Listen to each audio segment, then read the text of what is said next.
Jumpa lagi dengan saya Yedi Indra di Seruput Kopi Cantik dengan renungan yang berjudul Hidupmu Tidak Kehilangan Arah, Hatimu yang Terlalu Tersebar. When you are everywhere, you are nowhere. When you are somewhere, you are everywhere. Saat kamu berada di mana-mana, kamu sebenarnya tidak berada dimanapun. Saat kamu fokus pada satu hal, disitulah seluruh hidupmu menemukan arah. Kalimat ini terasa sangat relevan dengan cara hidup hari ini. Zaman sekarang, banyak orang bangun tidur bukan untuk hidup, tapi untuk scrolling. Mata belum benar-benar terbuka, tapi jari sudah mencari di layar. Bahkan sebelum kita sempat sadar penuh, kita sudah tenggelam dalam dunia orang lain. Ponsel jadi hal pertama yang kita lihat di pagi hari. Dan seringkali hal terakhir yang kita lihat sebelum kita tidur. Kelihatannya biasa, tapi sebenarnya ada sesuatu yang pelan-pelan berubah dari dalam. Pernah saya membaca sebuah penelitian yang sangat tajam. Penelitian itu mengatakan kecanduan scrolling itu bukan sekedar kebiasaan, tapi sudah masuk ke level yang memengaruhi cara kerja otak. Bahkan dampaknya bisa mirip, kadang lebih dalam daripada kecanduan alkohol. Bedanya ini tidak kelihatan. Scrolling memberi kita dopamin, sensasi kecil yang membuat kita ingin terus lagi dan lagi. Satu video, satu notifikasi, satu komentar, semua terasa seperti hadiah kecil yang cepat. Masalahnya, otak tidak bisa membedakan antara kepuasan dari scrolling dan kepuasan dari pencapaian nyata. Akhirnya kita merasa sudah melakukan sesuatu, padahal tidak benar-benar bergerak. Kita jadi kenyang, tapi kenyang palsu. Dan tanpa sadar kita kehilangan rasa lapar untuk hidup. Disinilah kalimat Rumi tadi menjadi nyata. Kita ada di mana-mana, di timeline orang lain, di berita yang tidak kita butuhkan, dalam kehidupan yang bukan milik kita. Tapi justru karena itu kita tidak benar-benar hadir di hidup kita sendiri.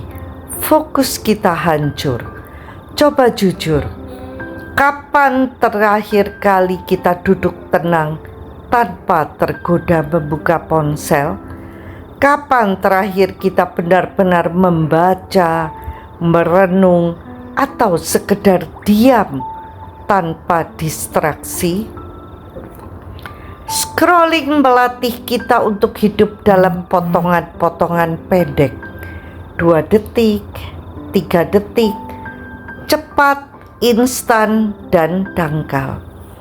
Akibatnya kita kehilangan kemampuan untuk berpikir dalam, kehilangan kesabaran untuk bertumbuh, kehilangan kapasitas untuk membangun sesuatu yang butuh proses.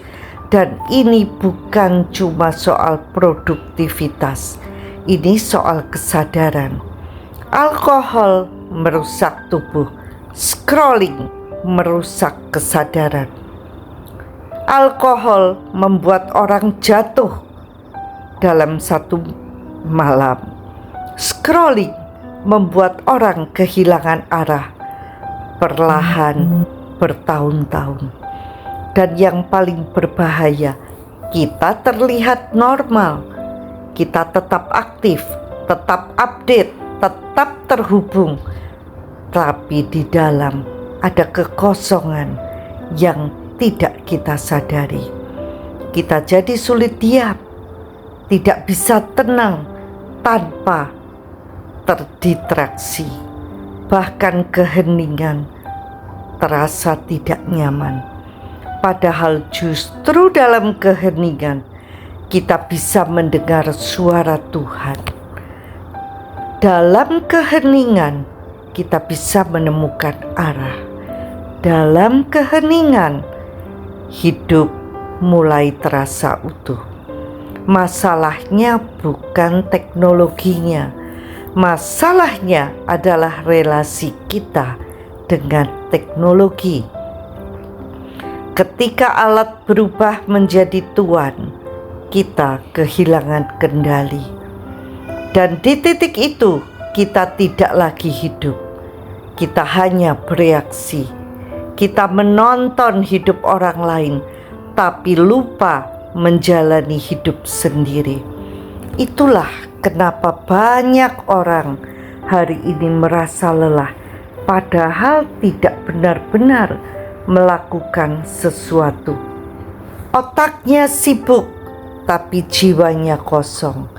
Jadi solusinya bukan ekstrim, bukan harus membuang ponsel, tapi belajar mengambil kembali kendali. Mulai dari hal sederhana, tidak pegang ponsel di 1 jam pertama setelah bangun tidur, memberi ruang hening sebelum tidur, memilih apa yang kita konsumsi, bukan asal menelan semuanya.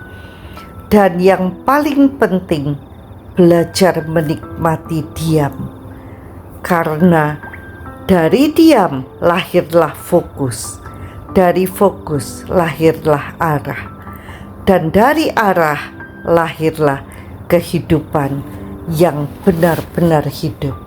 Hadir, fokus, terhubung dengan Tuhan. Sampai jumpa di episode berikutnya bersama Yeni Indra di Seruput Kopi Cantik. Tuhan memberkati.